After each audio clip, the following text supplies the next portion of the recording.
Perang Dunia II merupakan tragedi paling mematikan dan mengerikan sepanjang sejarah umat manusia. Perang yang berlangsung dari tahun 1939 hingga 1945 ini memakan 70 juta hingga 85 juta korban jiwa dari kalangan sipil maupun militer.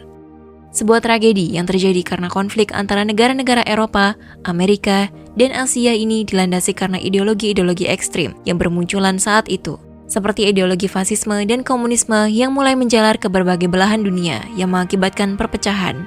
Ditambah lagi ambisi kekuasaan para diktator yang mulai membakar percikan api dan akan menyulut perang terbesar dalam sejarah manusia.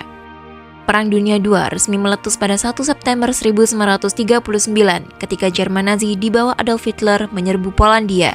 Namun di balik narasi besar yang diajarkan di sekolah-sekolah terdapat lapisan fakta yang jarang dibicarakan, bahwa perang ini bukan hanya sekedar perebutan wilayah, melainkan juga ajang eksperimen politik, ekonomi, hingga sains, di mana negara-negara besar mencoba teknologi senjata, propaganda, bahkan riset medis yang tak pernah diumumkan ke publik. Bahkan di balik kemenangan sekutu, ada perjanjian rahasia, barter kekuasaan, dan operasi intelijen yang hingga kini sebagai dokumennya masih dirahasiakan. Perang ini juga bukan hanya pertarungan antara baik melawan jahat, melainkan sebuah panggung yang rumit di mana semua pihak tanpa terkecuali menyimpan agenda tersembunyi dan sangat rahasia. Perang Dunia II melahirkan tatanan dunia baru. Meskipun semakin rumit dalam kita menggalinya, semakin rumit bahwa sejarah resmi hanyalah ada satu versi cerita.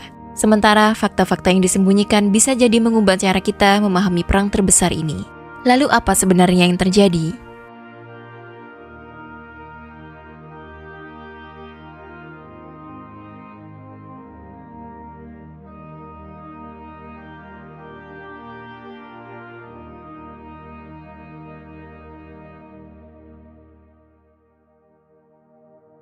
Perang Dunia II dikenal sebagai perang terbesar dalam sejarah manusia.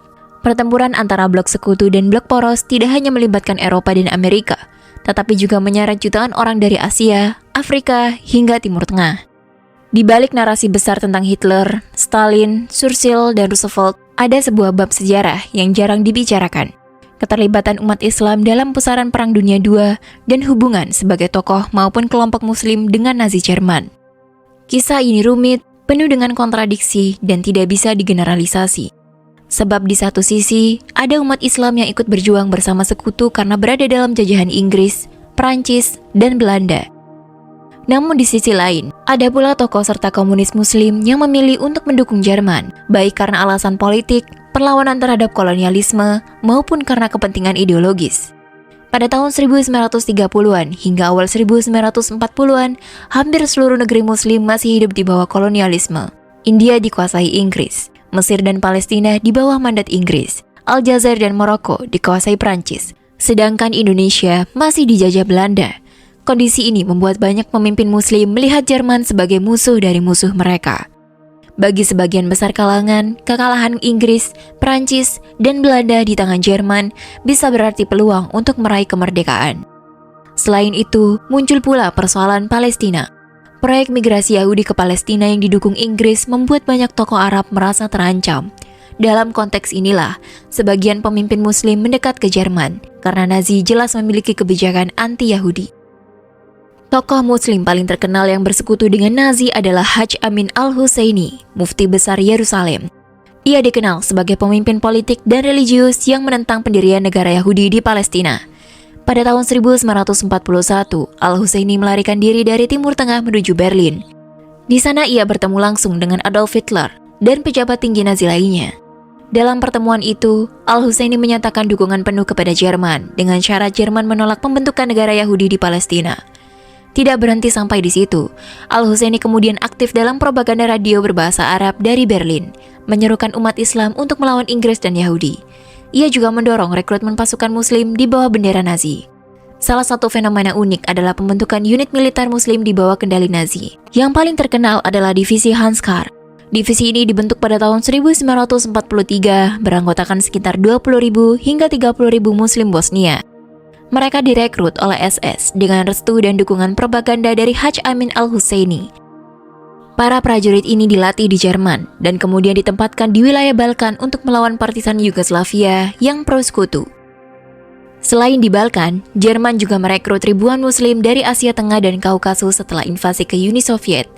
Mereka dijanjikan kebebasan dari tirani Stalin, meskipun kenyataannya banyak dari mereka hanya dimanfaatkan sebagai pasukan tambahan. Namun perlu diingat, jauh lebih banyak umat Islam yang berperang di pihak sekutu. Di India, jutaan prajurit Muslim India bertempur di bawah bendera Inggris, mulai dari Afrika Utara, Italia, hingga Burma. Di Afrika Utara, tentara Muslim dari Maroko, Aljazair, dan Tunisia ikut berperang di bawah Prancis. Banyak dari mereka gugur di Eropa. Di Uni Soviet, ratusan ribu Muslim dari Asia Tengah menjadi bagian dari Tentara Merah melawan invasi Jerman. Dengan demikian, umat Islam terlibat di kedua belah pihak, tergantung siapa yang menguasai wilayah mereka. Bagi Nazi, Islam dipandang dengan ambivalensi. Beberapa pejabat Nazi seperti Himmler menganggap Islam sebagai agama yang keras, militan, dan cocok untuk perang, sehingga mereka merasa nyaman merekrut Muslim. Tetapi ideologi Nazi pada dasarnya tetap bersifat rasis, menganggap bangsa Arya sebagai yang tertinggi, sehingga dukungan terhadap umat Islam hanyalah taktik politik dan militer, bukan karena penghormatan sejati. Sebaliknya, bagi tokoh-tokoh Muslim yang mendekat ke Jerman, motivasinya lebih politis daripada ideologis. Mereka tidak serta-merta mendukung fasisme, tetapi melihat kesempatan melemahkan kolonialisme Eropa dan mencegah berdirinya negara Israel di Palestina.